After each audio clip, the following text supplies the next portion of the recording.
I can wait a couple seconds and start it again. Okay, the meeting is called to order. Welcome, everybody. Do a roll call. We have Steve Whitman, Bonnie Sears, Bridget Powers, myself, Rebecca Hanson, Bill Bolton, and Marianne Barnsley, and then we have Brian Murphy as well. Apologies to everyone who was waiting at the door. Yeah. All right. So, let's start with a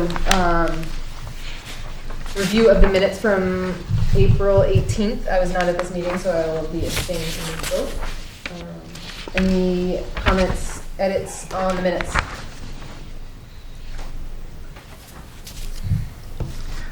All right. Would anyone like to make a motion? I'll make a motion that we approve these minutes. I'll second. All those in favor? Well, wait just 1 second. I see here on the second application, and maybe I'm just not seeing it quite yet, but there's a motion to accept the application as complete. Oh, okay, sorry, didn't get there. Go ahead. Aye. You were trying to make sure we had the conditions? Yes, Okay, good. Thank you. I see them there.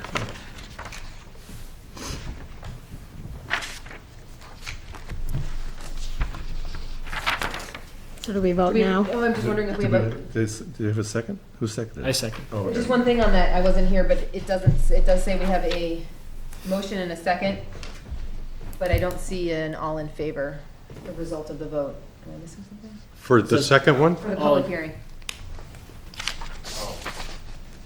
Yeah, you're right. I'm sure we did, though. Yes. Definitely did. And I have recorded who did what as far as motions were concerned. Yep. Do we need to add that then? Yeah, I'll make sure that that's put in here. Okay, so there's a motion on the table. Do we want to amend that motion to approve these minutes as edited or as amended? Yes, I would like to do that. All right, I'll second that motion. awesome. All right, all those in favor? Aye. And again, I am abstaining from that. All right, everyone's warmed up? Yeah. Okay, so next up is, we are going to talk about the master plan.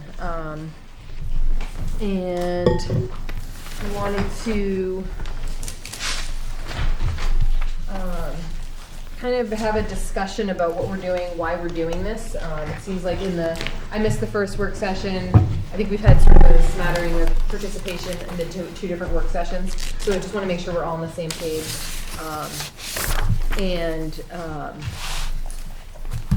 get a good idea of what we're doing and why we're doing this. And Grace is here to help us work through this process. I think it's great we have one town volunteer to help with this process. I think this is something we can't do by ourselves. If we're relying just on the work of the board, then we might not get very far.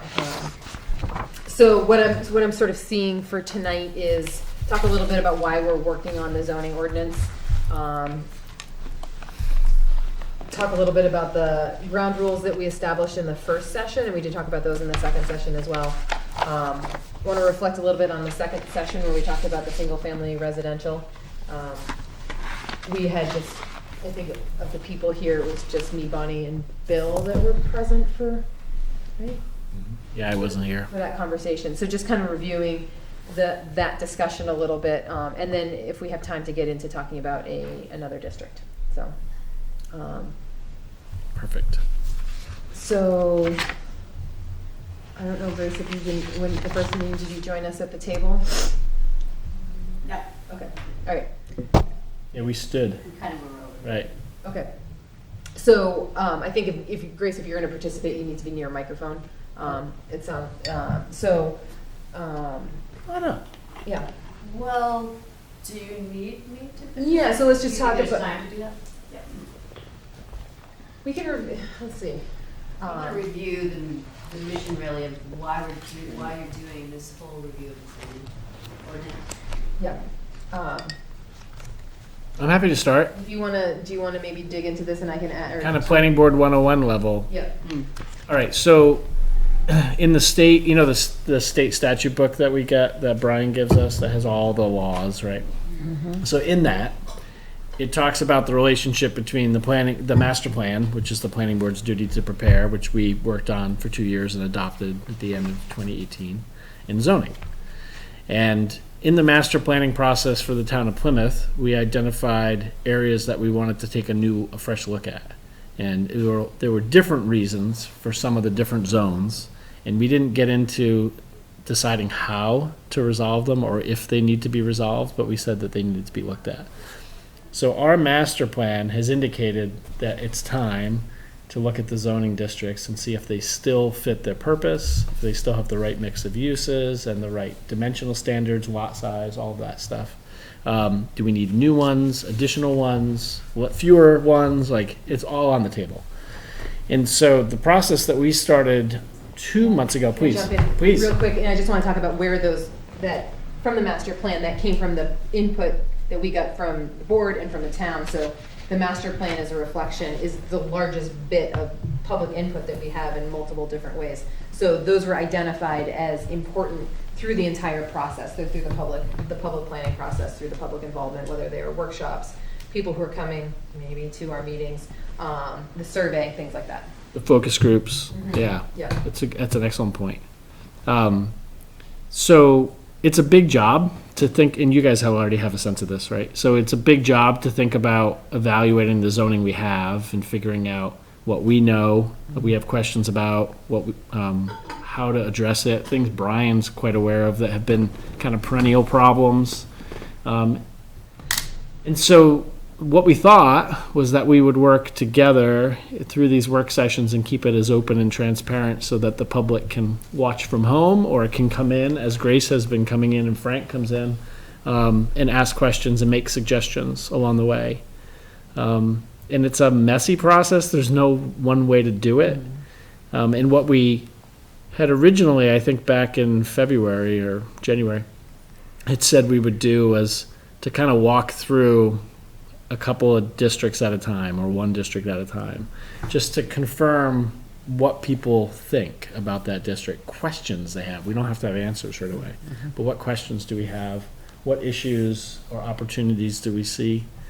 And I think when we've done that now, we did 3 districts the first night, and we have just kind of summary sheets of some of the stuff we talked about and the existing requirements. And then it sounds like you worked on single-family residential, and there were some notes from that from last time. And it might take us a couple more meetings to get through the rest of the other districts, especially because it sounds like agriculture and commercial and industrial are going to have a lot of questions and discussion, would be my guess. But once we've gone through that process, then we need to think about, what do you want to know? I mean, there may be an education component to this where you want to see examples. Well, what would that look like if we had a different type of zoning on Tenny Mountain Highway that encouraged density, more density of development? What would it look like? Where are there places I can go see that? If we had changes in the Village Commercial District, what are we trying to communicate to people? So this can be it should be a give and take back and forth. I think at any point, feel free to push back and ask for examples. So that's what I was thinking coming into the meeting, but that may raise questions for people as well. Questions, comments about this process? Is everybody on board with us approaching it this way?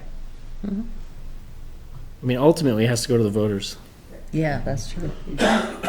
And that's going to be that might be the biggest challenge, is to be able to communicate to people what we worked on and why we think, if there are changes that we think should be made, why we think those changes are important. And then they may have additional thoughts on what should change before we can get something that can get voted on. Do you present that all at once to the voters or piecemeal? That's a choice we have to make. Okay. Yeah. That's going to be a strategic choice, maybe. I don't know. Because Yeah. if there's one thing they don't like and it's one big package. Yeah, I mean, Yeah. this is where people live, so, they're going to take it to heart. Absolutely. And But, people public thinking- input is the key, as Steve was saying, I think. I think also, once we get through at least looking at the zones too, it might give us a little idea, a better idea of the work we have cut out for us. How much change do we think is important? Is there change that's important? Us going through this process, it's possible that we don't change a thing in it, but we're going through the zoning ordinance to make sure that what was determined, and some of these things have been in place since we adopted a zoning ordinance, to make sure that what we have in our regulations meets the vision of what the town has established in our master plan. So I think once we get through some of these zones, we might have a better idea of what's necessary, what we're gonna do to, what we think the zoning ordinance needs. And that might indicate that a phased implementation makes sense. Maybe there's a priority district or districts. And maybe fewer people live in those districts, but they'll have opinions on them, and maybe they will come and engage in conversation. But I think people are gonna wanna see what we come up with. If we do come up with anything, they're gonna wanna see it, they're gonna wanna hear about that, be able to poke it and make suggestions. And that's probably why, I mean, we find this to be kind of a lot of work and kind of hard to wrap our heads around. And that's probably why a lot of people aren't filling the seats yet. And we have a fluency in zoning, or the Plymouth zoning, more than your average resident. So this stuff is confusing, I think, to us. And so if you're not looking at this on a regular basis, it's pretty foreign, so. And just speaking as not a member or anything, but just somebody that lives here, Yeah. I have no idea what anybody would change. I mean, I have no idea about it. If somebody comes up with a problem and says, you know, this is the problem here because of this, this, and this, and then all of a sudden I would be right. But I have no suggestions on that because I don't know of any problems. But this is I'm where. not saying there isn't any. We can dig out some of the survey results too. I know we had a report from the survey results, and it would maybe That's a be good point. helpful to have Bonnie see that, because that does identify a lot of issues Does in it? town, and it is summarized in the master plan. But the reports from the workshops, Yes.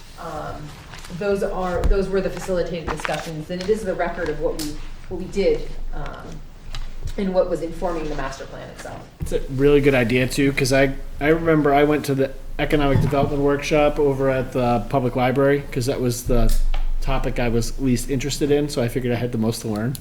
And it was really interesting to see what was being talked about related to village commercial and Tenny Mountain Highway.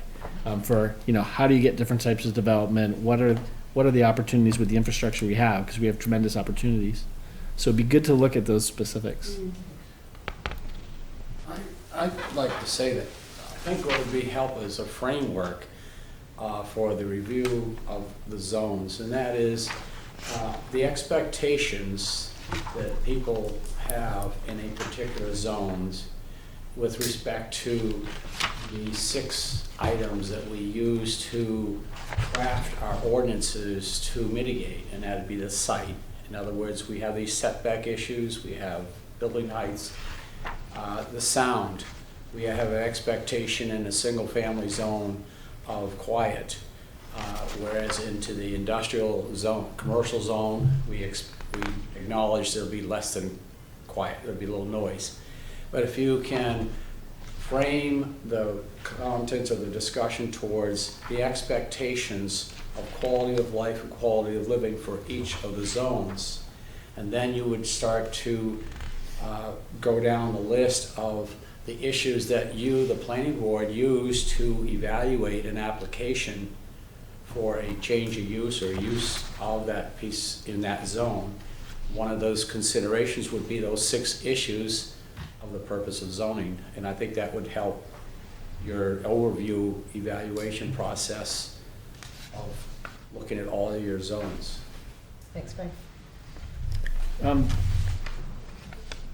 Can I throw another thing in the mix Please. to answer? Because what Bonnie said was stuck with me, because you've said before too, like, you know, what's wrong? Yeah, I mean, I just don't, I'm not saying there isn't anything. Don't get me wrong. I just Oh, don't. no, but it's a really important question, because if we don't want to just do it for the sake of doing it, it's not. Right. We could all be at home right now.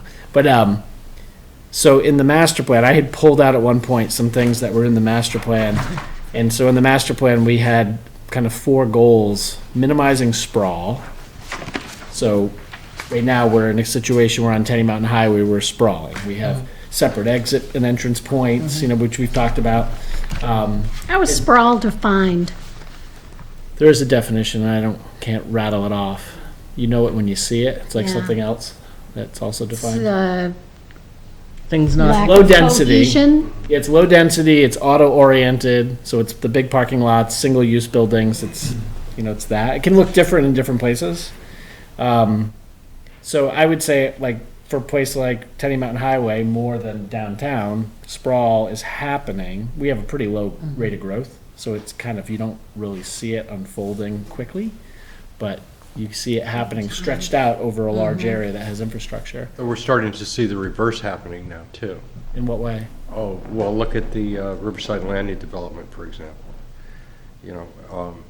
They're comprised of, parcels. It depends on the customer's need. They either want to have a ground lease or own the property outright. Right. We also did away with the restriction on one commercial building on a lot. So that's going to make the process easier. Right. And typically, going back to the sprawl thing, it's development at the edges of development rather than redevelopment towards the core. So, the Creeping zone out. keeps getting bigger.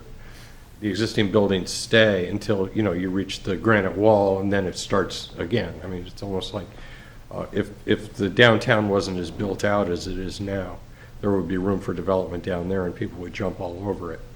But now it's, especially because of the nature of the beasts out on Tenny Mountain Highway, they're larger than your downtown establishments. They require more square footage just to display their wares or to handle the people that come in. 1 second, Grace, I'm just gonna say one thing, Yeah. because I've got the gavel. I think sprawl is almost sort of that incremental, or development without intention. So it seems like it just kind of creeps until all of a sudden it's there, and now you're managing something that's already creeped into a way that isn't maybe what you intended in the first place, so. So I'm just going to be an observer here. Steve, you were going towards the 4 points that were pulled out from the listening sessions, and I don't know if this sort of sounds like it's turning into a discussion of whether there's sprawl happening or not. Right. But really what you're saying is there are people, and these surveys said there is sprawl, and we want to minimize it. Is that correct? You need to get, yeah. Yeah, Grace, do you mind getting either stand at the podium or come sit at the table and or you could stand next to that? Bend it down. You could go between all the microphones? Yeah. Do I have to repeat what I just said? I don't think so. No, it's fine. I was trying to figure out what we were talking about. I think. We got a little off track. Let's get back on track. So I offered it as an example, and I think we all have different interpretations, but we see that it's something worth talking Right. about. I think it's also important mentioning that we're not just looking for what's wrong, we're also looking for what's right. I think we're missing opportunities Yeah. in some districts. But we're not just going Better for through. taxes. yeah. We're not just going through the zoning ordinance and be like, this is a problem, this is a problem. We should be picking through it to see what's working well for us too. Exactly. So, but if we need to be reevaluating, because a lot of this language, a lot of the structure is from, 1960 something, when we first adopted the zoning ordinance, so. 1961. I was waiting for that correction, thank you. And So that's what we've got here, is from Yeah, 1961. originally adopted in 61, so we need to make sure that what we've got in there reflects what we want today, and what we want in 10 years. And I think that came out at the first meeting when we talked about the village commercial. There were a lot of things like the lack of setbacks. You can pretty much max out the site. You can have multi-story buildings. You can mix uses. Like, there are a lot of strengths to what we have. And we talked a little bit about how it looks different in different places. So maybe there's something we could do to encourage more of the best that we see. But For those of do you mind if I just jump into sort of summarizing what we talked about in the single-family residential discussion last time, and then maybe go over the ground rules, so we can move forward from there, because we only had a few of us at the last work session. We were talking about the single-family residential, which it seemed through that discussion, it really is the one that maybe needs the least attention, that it's being used mostly for what it's intended. It seemed like we were okay with the density, we were okay with the setbacks, let's see, kind of acknowledge that there might be still a demand for multifamily housing. However, there was a little bit of mention about the, maybe, the residential requirements changing at the university. Let's see, home occupations, there's a number of home occupations throughout the single-family residential. We'd like to maintain the distinct single-family, multifamily residential. Those of you that were here, we talked a little bit about the rural residential zone, a rural residential zone. That right now the single-family residential really changes quite a bit from right in town, immediately adjacent to the multifamily residential, and then in some of the more rural areas, they're all zoned similarly, but the density is quite different, and they are different.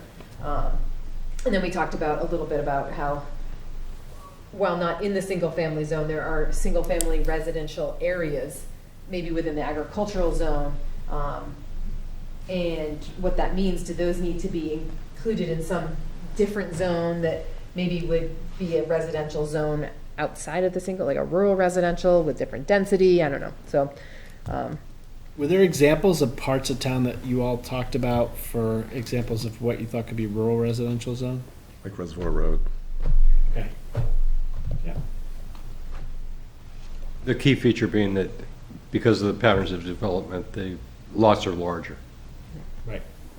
And it's a permitted use in that zone, but so is everything else. Right. And there may be conflict in the future is what we're looking at. So, ways to avoid that. And there are certain areas of the agricultural zone that if you took a snapshot from a helicopter, you couldn't tell it from the downtown. Agreed. Other than it's Right. at the current zoning versus the 60s or pre-zoning development. I think it's important for us to remember, and it's going to be a real hard message to get across to everybody, that if a change like that is talked about, for like the agricultural zone, some of it becoming rural residential, it doesn't change your situation where you're already grandfathered in. Right. So Groton just tried to update their zoning beyond the one page that they have, and it didn't pass after a year of work. And the one thing is people thought the conditions were going to change in their lot. And they had even made sure that nothing was going to change in your existing lot. And that it's hard for people to fathom.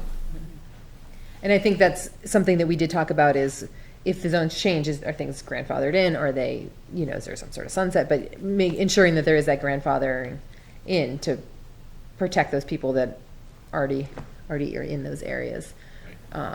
You were at that meeting too, because we kept talking about Zone B. I found it seemed like we were all getting kind of hung up on what the names of the zones are. Sure. So trying to, as in our discussions, instead of just keep saying agriculture, we just call it like Zone 70 or whatever, just a different name. We were calling it Zone B, because it isn't just because that's its title, that's its with capital letters. That's not necessarily. It's just its name. So making sure we're making that distinction between the title of a zone and what its purpose is, and those aren't necessarily always the same thing.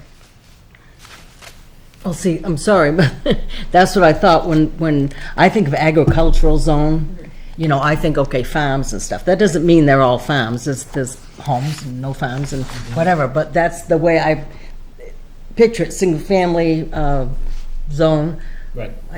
All single family. So if somebody said to me E-zone, A-zone, or whatever, I'd be like, Well, that's what does that mean? Yeah. I mean, I'm not necessarily proposing that we change them to letters, but I'm just saying for our discussion, so we don't keep thinking, there's so much more that happens in the agricultural zone, and that's defined by the zoning ordinance, that if we keep calling it, just in our discussions, that I think sometimes pulling back from what the title is means that we're looking at what the allowed uses are, and I think the master plan is asking us to come up with kind of a vision behind each of the zones. So paying attention to that instead of the title, at least as we're building and going through this, to understand what the purpose behind these zones are, without getting hung up on them being called. It could be called Fairyland Zone, and I don't know. It's the connotations and the emotional weight Right. of what we assume those zones Right. to be. So if you can break through that and just talk about the underlying structure Right.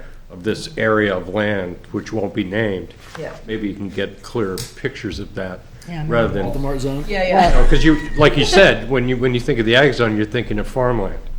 Right. And, but that's. If it isn't, well, then let's not call it that, but that's what it. Right. And that's where we're at, because it's the vast majority of our town. Right. Right. You know. So, I mean, agricultural usually meant, well, anything can go there. So is there something we're trying to prevent from going there? Okay. Well, I mean, that's what we, need to know. no, that, yeah, I mean, that's what we want to talk about. And if right now that this big green zone, the agricultural zone, allows a lot of things that we'd actually like to see happen in the village commercial or out here along Tenny Mountain Highway, let's try to get those things focused where we want to see them, where there's water, where there's sewer, where there's transportation. Okay. And let people know what to expect in the rural residential or the, whatever it's called. So it's really, the agricultural zone is kind of like, it's like, I was saying this earlier, like generic Plymouth zoning. It's like, that's where it starts. And restrictions change as you go into different zones, but it's kind of the catch-all for, it's like the basic, it's basic zoning. In the past, it was referred to the A as anything goes. Yeah. And it's been around for 60 years. So I think maybe it's time we rethink it Yeah. and talk about it and see how people feel about it. Yep. 60 years is a long time. Maybe for a before we zoning celebrate its 60th Well, birthday. if you can in get me to understand all this, you won't have to worry about anybody else not understanding. Because I think that's valuable. I have been around a long time, and it's Right. always been this, this, and this. So for me to get my mind around something else, it, you know, I'm not saying no to it. I'm just saying I don't get it. So I really appreciate you being part of it then. It's an important, yeah, I mean, I think everybody here is an important part of that team, and you bring a perspective that, Oh, I definitely do bring one that nobody else has. I know that. thank you, You're welcome. I think. You never know, right? Anything else about the single-family residential that I missed from our discussion? Is anyone else, anyone who wasn't here want to talk about the single-family residential? Or do you want to lead us into more discussion? It seemed like it's kind of the fairly straightforward zone, so. Yeah, I'm not surprised that there weren't a lot of concerns about the way it is now. It seems to kind of work, and even the extent of it seems to kind of work. So is there a clear definition of what we're calling, even to Bonnie's point, what's a clear definition of the agricultural zone? That's what What I'm are looking each in of the zoning regulations to see where the section is that defines the rules in that Right, section. right. But I'm So not how do we know if finding it's that. meeting it or not, or what our goal is for the single-family zone, what our goal is for the agricultural zone? We lack what the we're goal doing. part. We have the master plan now as a starting point. Yep. And what we talked about in the first work session was creating, if we're going to create changes, or if we're just going to make it more user-friendly as a document, creating a purpose statement Right. for each, to answer that question. Right, right. Did you do one for the village district? We have a couple, I sent Yeah, them to the board. Started. It has a ... because it needs more work, but. Sure, but you created a template. Yeah, we've got for the three zones you discussed. Right, for the first night. And I did send those to the board. So I think we need to figure that out so we can say, and that might help us figure out too if the standards fit, right? Right, Or right. if the extent of it is fitting. But those have the purpose of the zone, and some of that is, I think, based on the discussions we have, what's in the master plan. And then basically like, what the zone, what the boundaries are, and then what the requirements are in those areas. What are, I think it has permitted uses and things that require special exceptions, not things that are not permitted. Right. So you sent that out to the board? Yeah, but it was weeks, like a month ago. It was after the first work session. So is there a definition of the zones on that too? I know you've got purpose, but I think Bonnie's question, Mary Ann's question was around, do we have a definition? Or is there a definition? No, there's no definition. It would have to be reflected in the purpose. Yeah, I think having a definition would be, I think a purpose is us defining it. It might not be a definition, but I think it's. And it's terminology too. There are definitions of the zones, but they're survey definitions. Yep. Right. So that's, you got to be careful with the terms you're using. And I understand what you're saying, but I think purpose for this discussion and any future discussion is to divorce the physical parameters of that zone from what we intend to do in that zone. Yep. Well, it's interesting, in the village commercial district, in the purpose, on purpose, this district, ... Here, we can briefly spell out our vision for the district. So I'm imagining that's where you're gonna fill that in, the goal. Where we're gonna fill it in. No, you folks can, right here, I'm getting the gavel. Oh, we have our next chair. You know when I get that thing, or I would.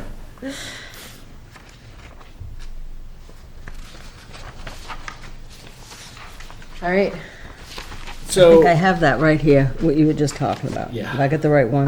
No, that is the thing from before. It is. It looks like that, but they were specifically, it said the village commercial district, civic and institutional. I can just show you. Okay, that's all right, I probably got it. Let's see what they look like closer. They look similar Okay, to what you had out, Bonnie. all three of them, right? yep. Three different ones, maybe I didn't get it. But that's all right, never mind. You're welcome to take those copies, Bonnie. Oh, these? Yep. Oh, thank I you. can print out new ones. I can remember where they are. All right. So we good to move on from the single family? Okay. So it is 7:30. We've been here for an hour, but we've been really meeting for Seems shorter. half an hour. Sorry. Do we have time to dig into another, does everyone have time to dig into this? Or Steve, you have a? We have 3 districts left, right? And I think it would probably be not a good idea for us to dig into either the commercial industrial along Tenny Mountain Highway or agricultural when we don't want to spend a lot more time and Chris isn't here. Yep. But we could talk about the other commercial district, Highway. highway commercial, because it's really focused in the northeast corner of town, and it probably is a place we can all picture, and we can just talk about what's happening in that area. So that would be like Baker River, up along Route 3 to Campton, either side. It Is that a- follows Route 3 Right, from Merrill Street up.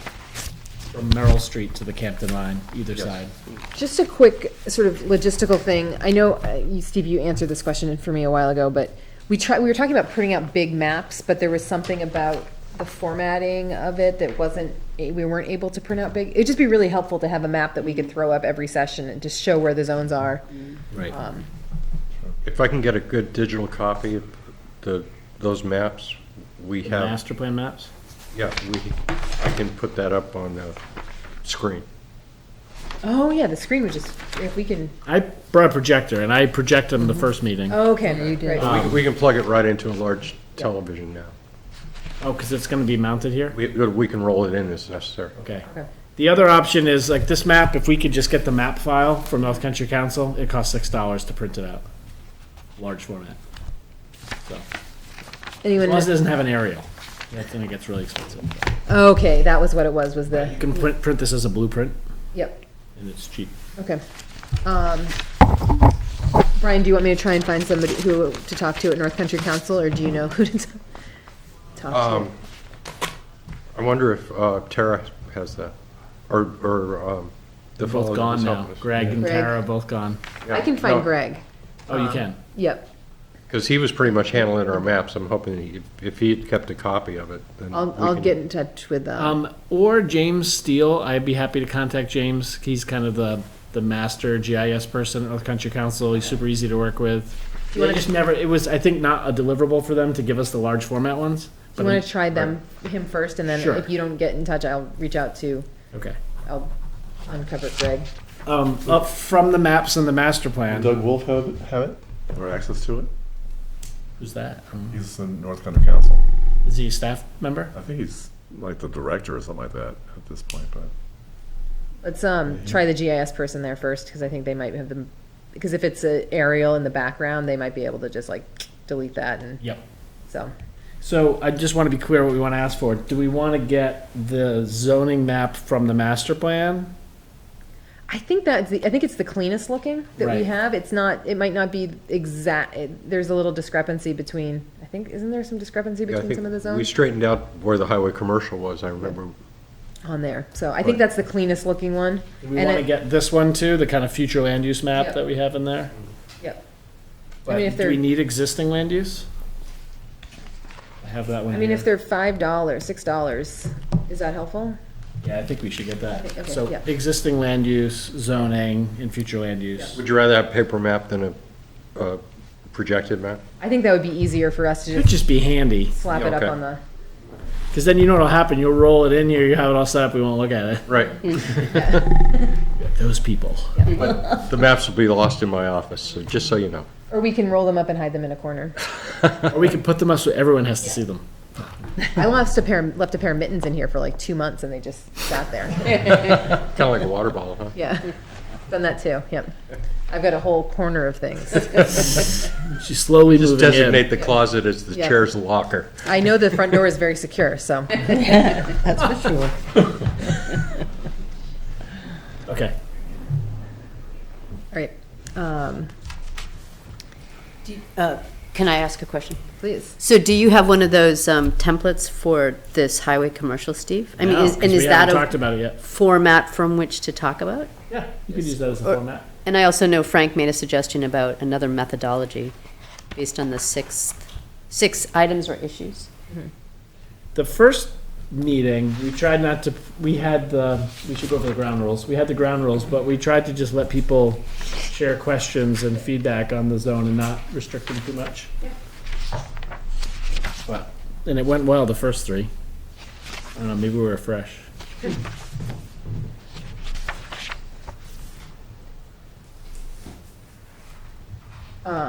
So we want to start with those kind of ground rules and then think about our methodology for this one?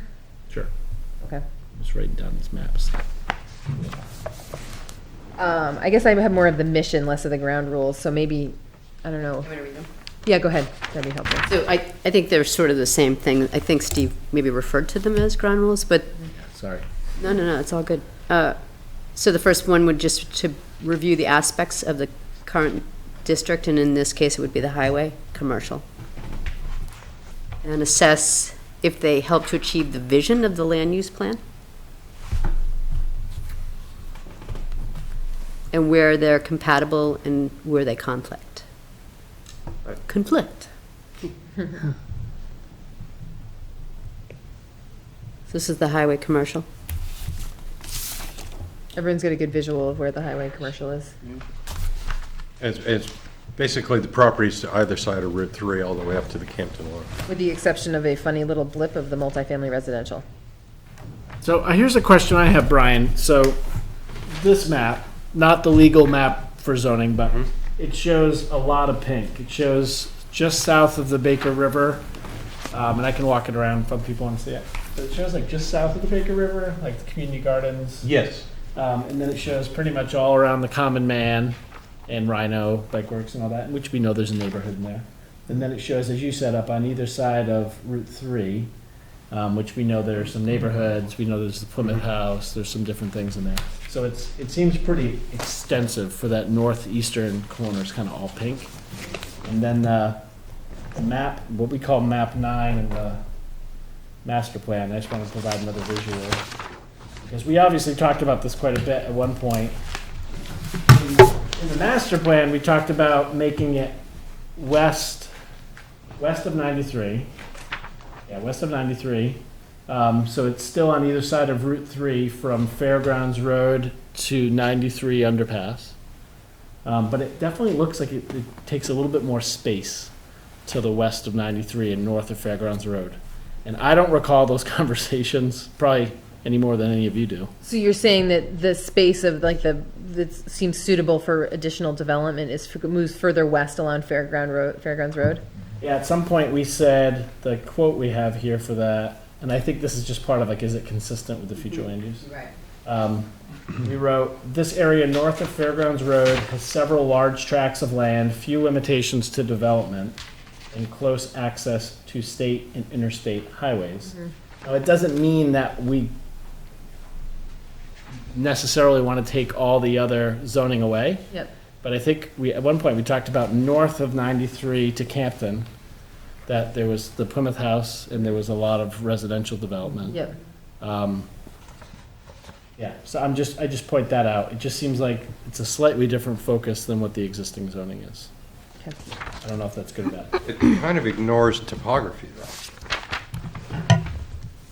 That's Because where of the the way cell that- tower is. Yeah, and that's So where that's the all hill, hillside up there. behind the police station too, right? Correct. So it's, the only development that has occurred in that area has been the Fairgrounds Farm, which is adjacent to it. Mm-hmm. You know, the high-density cluster development is what it was. Right. And it incorporated a lot of the hillsides to make their acreage quotient. Okay. And there was plans for future residential development in single-family or two families up in the hills. But right Long now, I mean, there's just, most of that is in the agricultural zone right now. Yes. It's just. Right, yeah, right. So. Frank? On this highway commercial, the area that we have marked out from Merrill Street north, but if we do an inventory of Parker Street south to Bridgewater and look at an inventory of all the existing uses, you would find that that also fits the highway commercial use of actual lands. And being an owner of a substantial amount of property down there, when it comes time for a tax evaluation, the first 200 feet in acre either side of a state highway is taxed higher rate of value because of its commercial use value. So even regardless of the fact that mine's designated agricultural, I'm assessed at commercial value use. And if we look at the existing use of Route 3 or 3A, and by inventory of actual use of structures within the first 200 feet of either side, you will find a majority of it, obviously, is commercial venture, motels, any other commercial activity, mainly because access, the quality of access, and that's why the value is higher, is that it's a state-maintained commercial highway.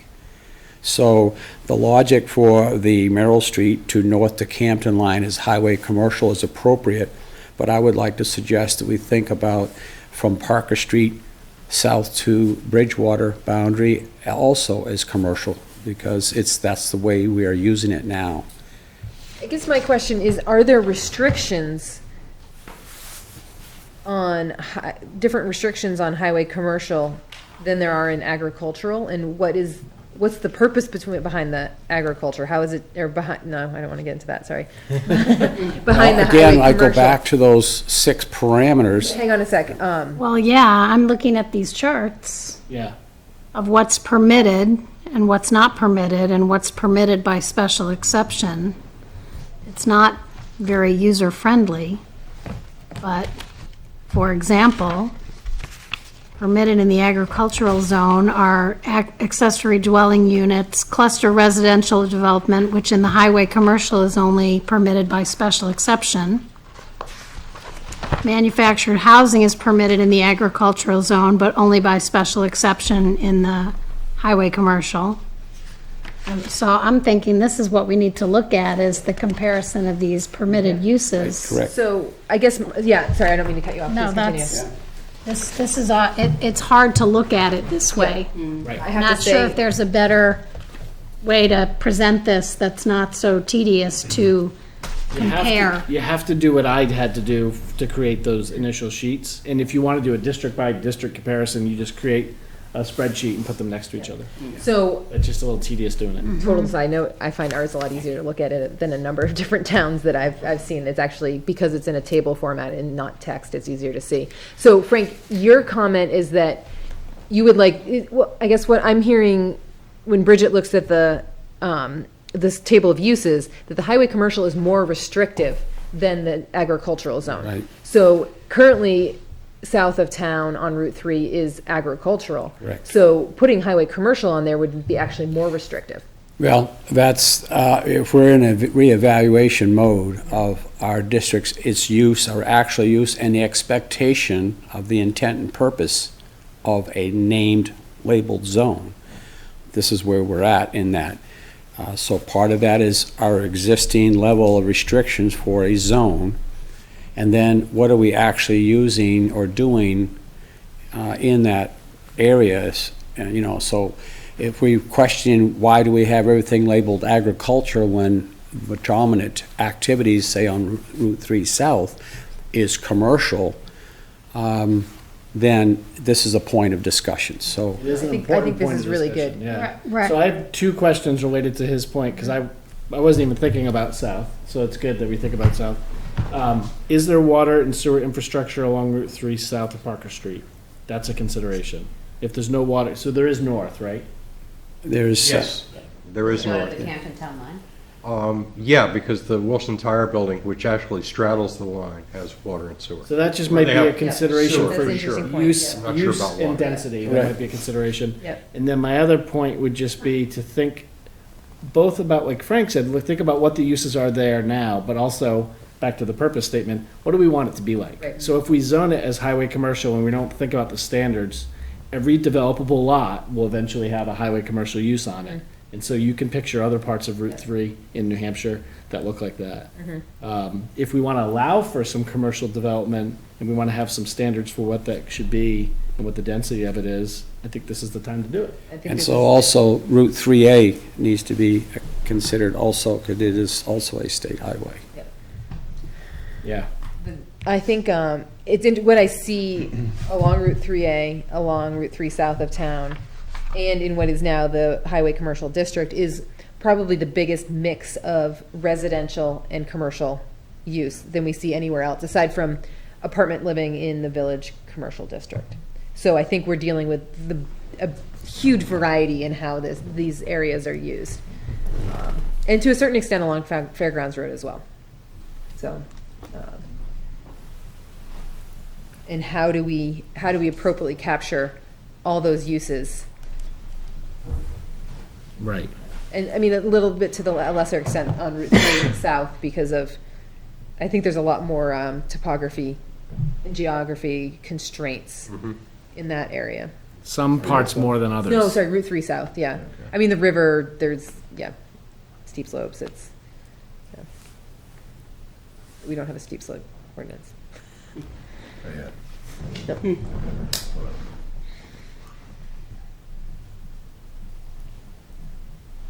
So for now, for tonight, would we say that highway commercial needs to be looked at not only for its existing area, but also for south of Parker Street to see what the ramifications are in for 3A? Yep. And kind of have that out there as part of Yeah. our work plan? Yeah, I think that sounds good, sort of evaluating their similarities and their differences and see, not saying they need to be lumped in together, but they all are Might along end up state as three highways different and- districts yeah, with and their own those- standard. And that multi-use function. more. Certainly, just by development, the Route 3 North is more commercially developed than Route 3 South. And certainly the biggest opportunity for redevelop, well, I mean, there's the old McDonald's. And, yeah. I guess Wilson Tire that's abandoned building, right? It's something It's new. used by the school, right? By No, they They, moved. they moved. Oh, they did. I've been talking to a gentleman who's looking to acquire it. He'll be sitting in with the Campton Planning Board on the 5th, I believe, to find out because the bulk of the property lies over the line. Okay. And I've been in touch with May up there in Campton about that. If I have a free moment, I'm going to go attend the meeting to see. What he's proposing to us, just in an informal nature, is a retail presence on the downstairs and a single apartment upstairs that he would occupy. So to be owner occupied.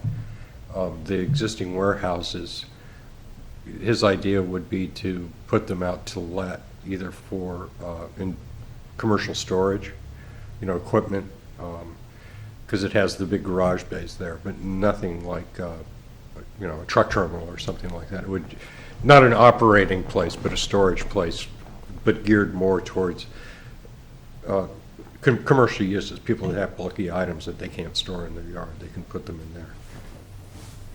But I haven't heard the whole story on that. There's a downstairs? At Wilson Tire? Yeah, on this side of the building, the old office and, you know, the waiting area. Yep. Upstairs was the break room. Yeah, okay. So there's an upstairs, but that's the downstairs. This is the first, I mean, Yes, okay. and that would be the retail presence, and then the upstairs, he would just turn it into a single apartment, which would work. Storage is considered retail. I don't see storage on this list. We don't have storage.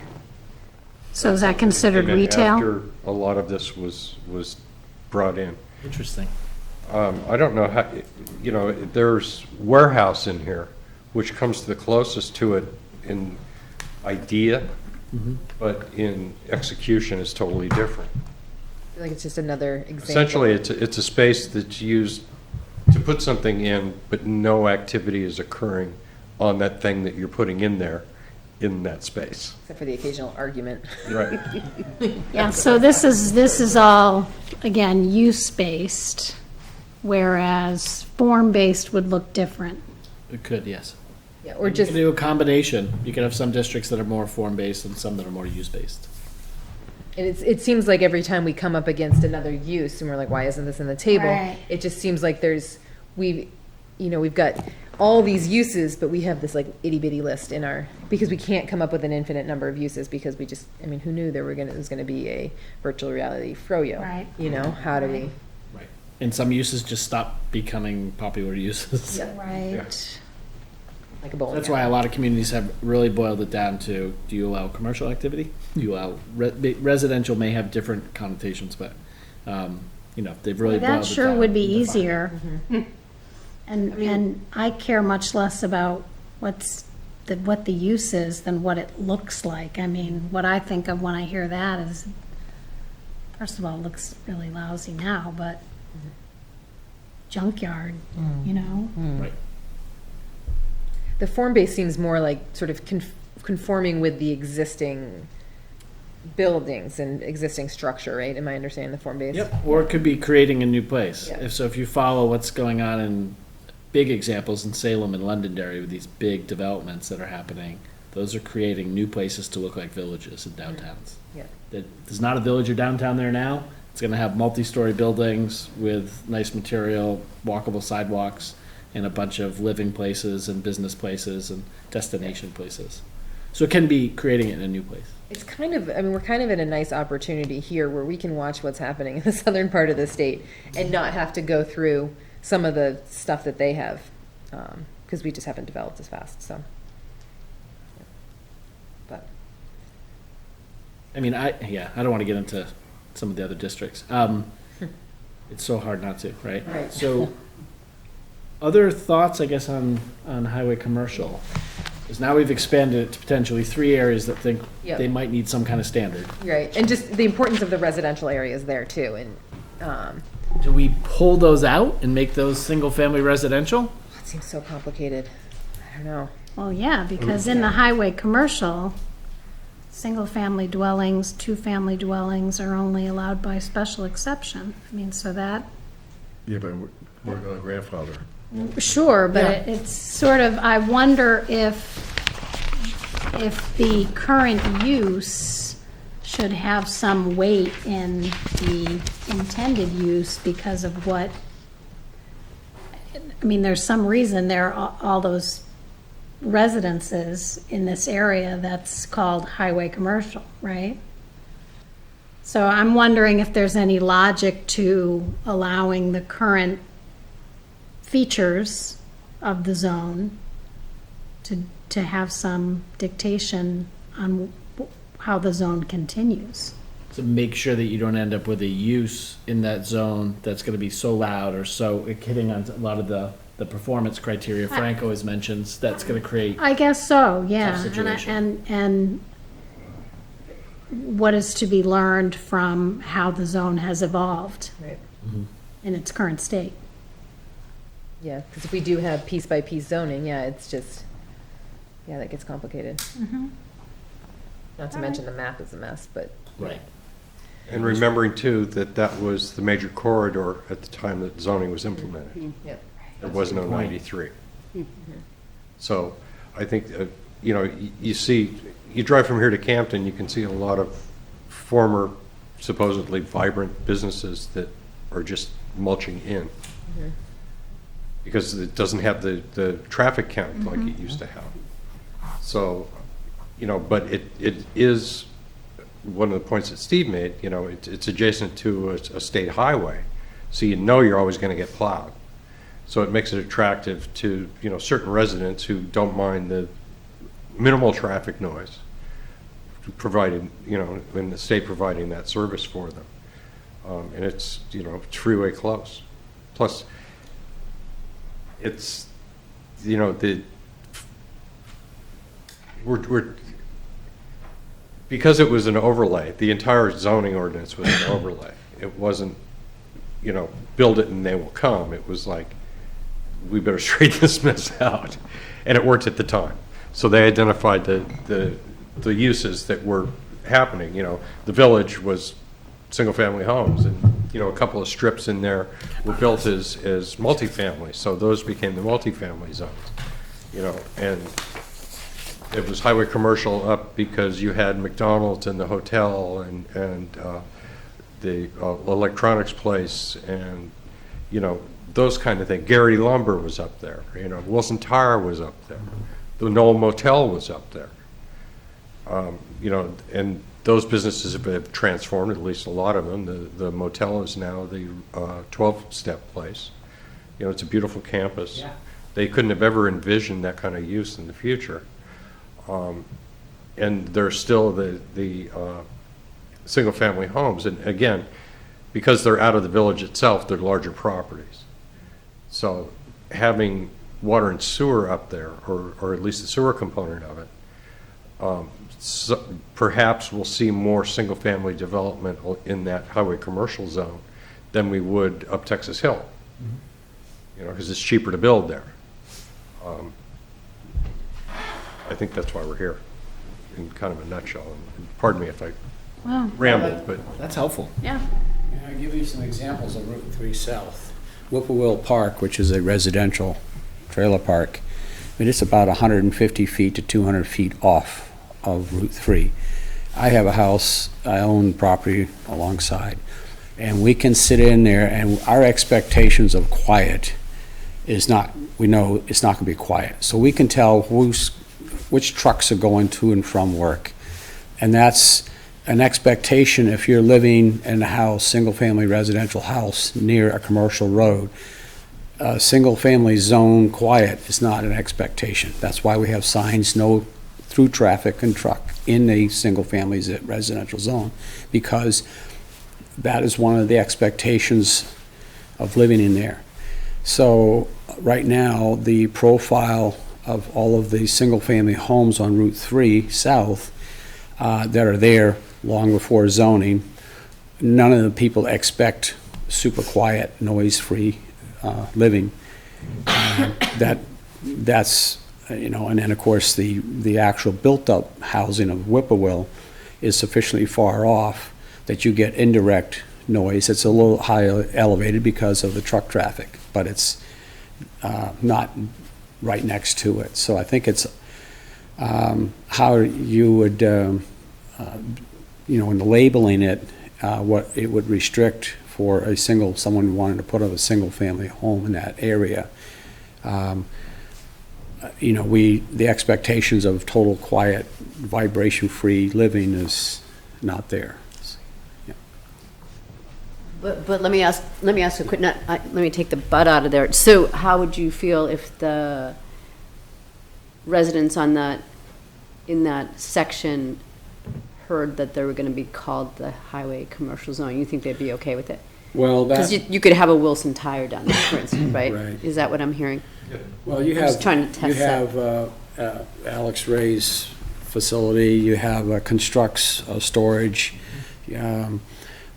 But the biggest thing, I think, the most sensitive thing for changing the label of the zone is perception of loss of control of the use, and what does it do to change the valuation of the taxes. Now, I had my property appraised by a real estate agent as a single-family residential home, and they use, in order to get a valuation of that on 1 acre lot, they use what that house would be valued at in a single-family residential zone. So that's your comparison.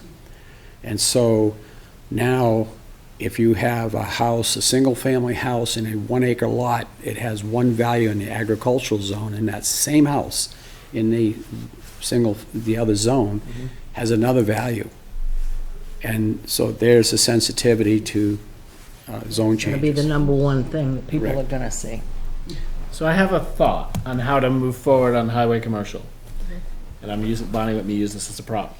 So if I create one of these sheets for highway commercial, and I acknowledge that we have question about the district, about the boundaries, and I'll mention both Merrill Street north to Campton, that is in the existing zone, 3A, and then south of Parker Street, Route 3. And then I'll try to pull what I can from the master plan if there are any elements of a purpose. I will flag the fact that I think we need to reconsider the name, and maybe it ends up becoming more than one name, more than one zone, right, sub-districts or whatever. I think it needs to be linked to whether there's both infrastructure, water and sewer, and visibility. And so it might be a lower density of possible commercial uses in some areas than in others, but we can figure that out. And then Bridget's point about trying to like track what's going on, maybe I could do the highway commercial as it stands now, and it sounds like these other areas all fall in agricultural. So do the agricultural standard next to it. So it's It's easy to see them when they're side by side. side by side, so we can get, next time we look at them, we could say, okay, south of Parker Street, no water and sewer, some existing both tourist-based businesses as well as storage and other kinds of businesses. What's our vision for that area? What should we ask people or tell people we think should happen? And then move to the next area. Yeah, really, Does that make sense? the only, and sorry, yes, that makes sense. I'm just trying to find, like, Yeah. what can I give us Yeah. that will help the next time we talk about, we can then refine. I think it'll help to see it, but just looking at this closely, it seems like the only way that they're different in their, at least in the residential area, is you need a special exception for any type of residential any type of residential dwelling in the highway commercial. Okay. So if you were to buy a lot of land that's already on that section, and if it were highway commercial, if it, You need a special exception. However, you do not need a special exception for an accessory dwelling unit. So, I mean, that's just what we did. I think we just made it, permitted across the board. Well, and part of the reason that I started thinking about the side-by-side comparison was one of the things Brian was sharing with like the history of how we got these districts. And now that we have water and sewer, like you said, in the northern part, and that we might be a place where we get more high-density housing. Well, if we talk about the fact that as we need more housing, whatever different types of housing, if the higher density housing that we might want to use that will be more space conscious and make use of the infrastructure we have, then let's not make it hard for people to do something like that there. And I think maybe the special exception aspect came in to try and urge people more for commercial development along that strip. Right. Right. I believe it, right. You know, because I don't think any board would turn down a resident. No, I can see those special exceptions being pretty reasonable, but that's the only difference, at least in the residential side of things for the uses. You know, when they talk about conditions, it might be, you realize, of course, that you're locating your home on a busy highway, Yeah. Yeah. just to get that aired out. And, you know, because maybe some people who move from out of town don't really realize, you know, that there are high peak times on Route 3. You know, if there's any jam up on 93, you're having north-south traffic along. Well, there's just a lot of highway noise between Tenny there's Mountain that. Highway, 93, Route 3. There's just a lot. It's a major confluence of roads right there. You know, and depending where you're located, if you're moving material from Campton to Plymouth, you know, you might take Route 3 versus 93 just because it's more adjacent to you. You know, you save a little bit of travel time there. Nicer drive. Great to ask the question. Oh, really? I want to hear it then. Yeah. Yeah. Do you mind if I just try and see? I just feel like a few of us have talked You're a the lot. boss. And Got the gavel. I have the gavel. Yeah. And I'm not trying to coerce anyone to participate, but I just want to make sure, Bonnie, if you have any comments, Marianne, Bill, Bridget, I feel like a few of us have done a lot of talking, and if there's other things you guys need to say, I want to make sure there's space for that as well. I've said everything I need to say. Awesome. Okay. Ask a scary question. I actually want to draw on something that Bridget said that resonated in what Frank said about the barn on the Pemmy and that whole development area. And I don't know if this is the time to bring it up, but for me, when I drive around Plymouth and I see all this development, I think about this planning process. I think there's a potential for more tasteful. And I'm not sure what you said, Bridget, but it struck with a chord with me about what things look like.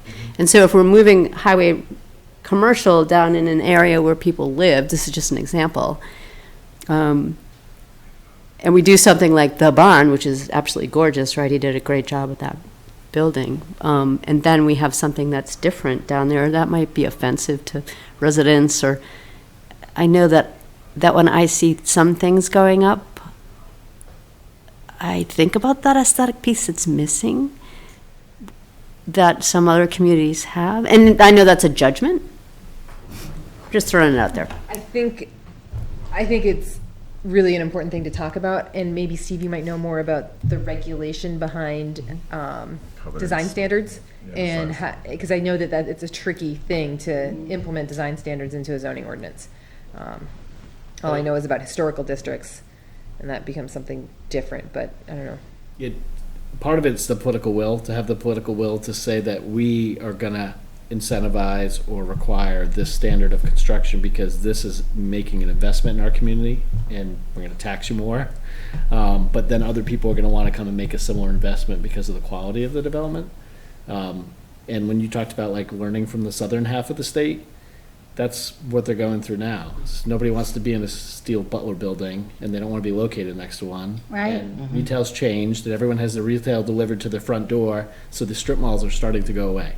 So even though they're getting new market baskets as well, they're seeing that, oh my God, the infrastructure we've set up here, which is individual parking lots and nobody wants to drive to, they're looking at higher density, mixed use, better designed places where somebody will go and maybe work and maybe spend some money, or maybe live and spend some money, maybe go to the doctor's appointment and do other things.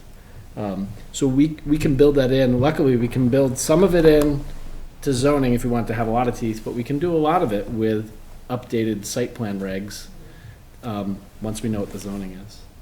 And part of it is also sending a clear message with the purpose statement.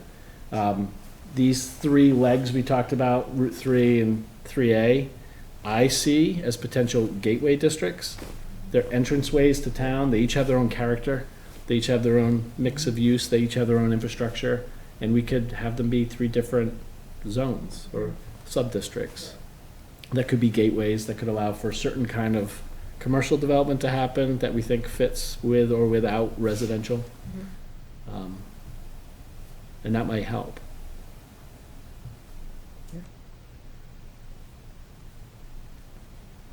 Sorry to Oh, you haven't thrown anything. We've talked about that before.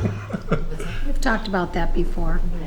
And Bonnie, you actually kind of brought it up a couple weeks ago when we were talking about the whole development along Tenny Mountain. You were like, why can't we put a nice road?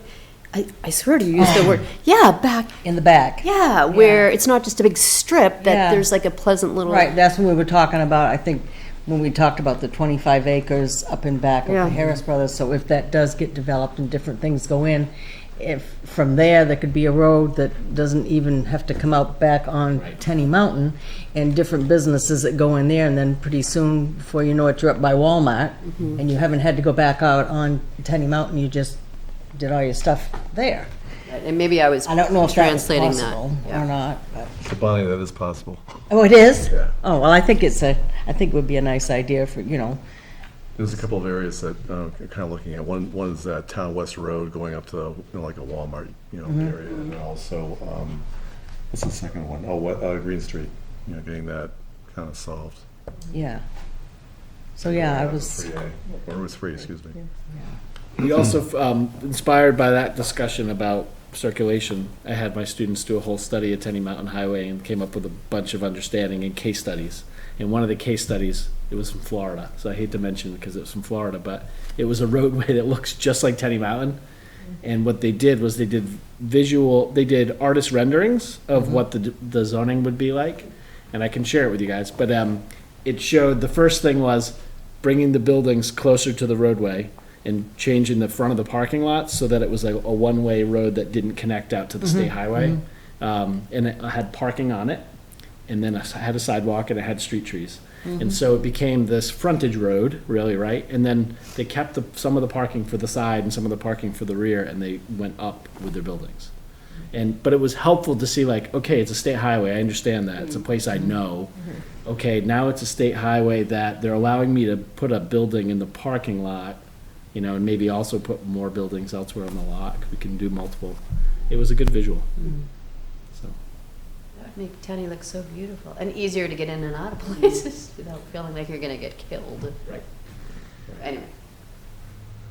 So I can do a single-family residential sheet based on the notes that were circulated, and I'll just need you guys to take a look at it and make changes to it. They're just, so we don't have to start from scratch after we go through all the districts and we come back. I think We'll that's have the good. minutes, but Yeah. we'll.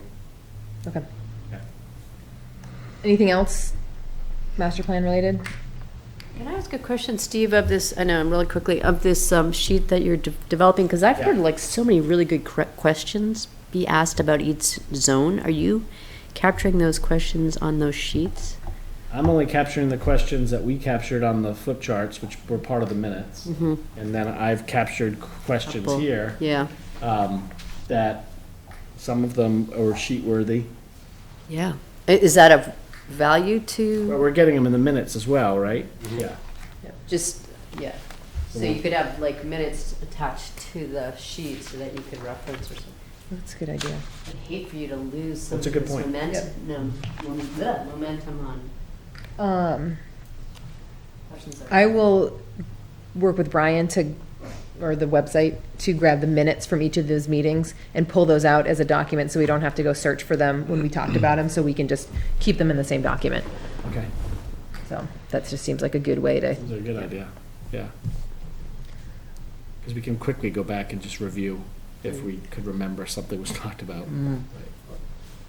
And remembering also that minutes aren't transcripts. right. Just need to make that point to ease my staff. We have full access to the videos where we could go back and capture everything. Certainly do. That would be so fun. Volunteering? No! You are the Live the dream non-recording again. secretary. Oh, there could be a series at the Flying Monkey. Planning board film. I don't know if this, Only believe that 16 PBTV hours. Archives those. I get a lot of people that are like, wow, I saw you on television. I didn't know you were on the planning board. People watch this? Now they know that Yep. you're listening. Yep. Welcome, everyone. All right, so I think Brian's got a couple things to say about is that on the minutes? Coming attractions? Yeah, but I was just gonna say, we will, if there is time, it looks like we do have two applications before us at our next public hearing, but it seems like that's maybe a good time to go through some of the more task-based stuff that Chris is interested in looking at. It just seems like that might be a good time, so I'll reach out to him, beg his forgiveness, and ask him to be ready to do that, which I think we've been trying to do for a little while now, so. So, Brian. You have before you the planning board packets for the 16th. There's a site plan review for the Ambrose gravel operation down at the Bridgewater line, and also a minor subdivision on Route 3A and Morse Road. The subdivision is about as simple as they get, but the I will be giving you more information on the planner's report. What is in red there was just some notes I was making before it got printed. There's some questions that are out there. I know that the River Advisory Committee has questions we hope to have answered. It mostly has to do with DOT or DES, as far as occupations like that proximate to the river, which is less than a quarter of a mile, right? That's the area of the jurisdiction. But I will get those questions answered. What is brought up there in the red, I will follow through with to get a yes or a no or a maybe out of that. And I believe, Bill, would you get in touch with me about the Perlex stuff? And I'll put it straight to the engineering company. Yep. But as far as, I mean, they do have an engineered plan, and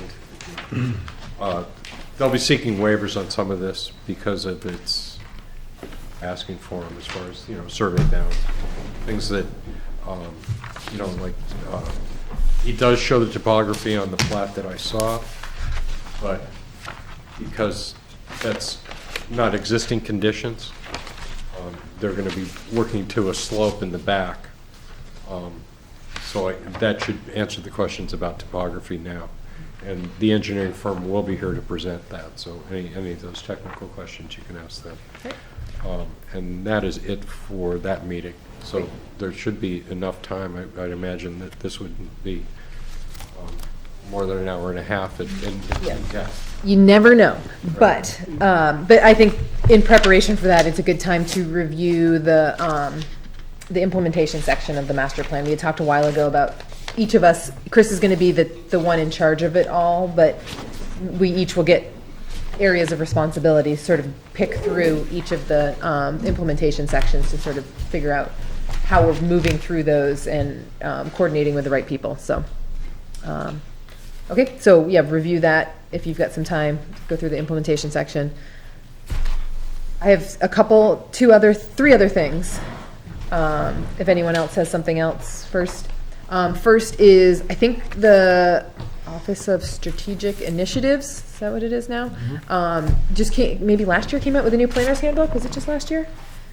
I'm going to look into that, but I read that as a new board member. I think it's a really handy, very dense read. But can I email you a link to it, and can we print out copies for members of the board? If somebody thinks they're not going to read it, we obviously don't need a copy, but I would highly suggest that you look at it section by section. I'd like to look at it again. What was the document, Rebecca? It's the Planning board handbook. it's the planning handbook. Yeah, it's it just has. I keep it in here. Yeah. I'm sorry, there was one more piece of business. Don't forget, we have the meeting with the attorney on Monday, 5 o'clock. It'll be there if you can. There will be handouts. Yes, it'll be up here. What's this? I didn't hear. It's a right to know and board procedural rules presented by the town council. And when is Yeah, this? but up to speed Monday. next Monday, Monday? 5 o'clock, And that's here? right here. Okay. The next thing I have is I want to say again. I'm really sorry you guys were. Locked out. How did you guys get in? Side door. His keys. Okay. I think that might have thrown us too, that we were like, wait a minute, they came in after, Did so. you come in together? Or do you both Well, have how'd you get in? keys? I was here. No, we came in together. Yeah, Yeah, Grace and Rebecca and I came in Conspiracy, together. Frank. yeah. Conspiracy. So, We didn't think we were very bright. We couldn't find our way upstairs. Oh, you blew it off. no, Right. obviously, All I'm of like, you. why would all of you not be It's a here? Like, of misunderstanding. course you're gonna be at the door, but now, so, apologies, I'm sorry you guys are standing outside in the rain. appreciated. I'll reach out to Chris as well. Somebody's at the door buzzer. Yeah. Yeah, I said that's what we need is a bell. Yeah, I mean, we're very secure in here from, rocks thrown through windows, but, Yeah, because we mentioned that, we can't even get to a Yeah. window. Yeah. And yeah, I think I had a message from you, but it popped up like a little while after. Anyway, I'm glad you guys stuck around. I'll reach out to Chris. The other thing is, I'm not sure Jack Scarborough is no longer a member of the board. Correct. First of all, could use another full-time member, and maybe another alternate or two. So now's a good time to start reaching out to people who owe you a favor. But also, I would just like to acknowledge on the record Jack's service on the planning board, and I'd like to say thank you to him in his absence. And he's not here tonight. No, he's not here, but I did see in the minutes he's promising to keep Yes. Frank company. Yeah. But no, he will be missed here, and we thank him for his, or I thank him for his service. You can thank him all Absolutely. individually. So, with that, Brian sent some corrections for the Orange handbook that were included in an attachment that when I opened, did not have any content. I don't know if that happened to anybody else, if you You're tried to right. open it. it really means that There book is was better if nothing. just left blank. Right. So Thought that was there are it. some, yeah. Yeah, I I just didn't see copied and anything either. pasted it from the email. Yeah. It's not that long, so I can print them out and bring them to the meeting. So that means that email that they had sent out, was it yesterday that they sent that out, or? Yeah, Yeah. but I got to it, and You did? I saw what they did, yeah. Oh, okay. I was wondering It if was every only planning board's a having very the same small conversation. column on there, so. I'm sure it's very important and I really need to have it. It's actually exciting that we're talking about that book more than, one time a year. So, I mean, we live by that book. I should say that we're not. I don't mean to be flippant about the book. It's important, but Yes. it is a dust gatherer. I don't know. It must be the answering Scanner machine or something. downstairs. No, there's radio a is- scanner running downstairs. Oh. Okay.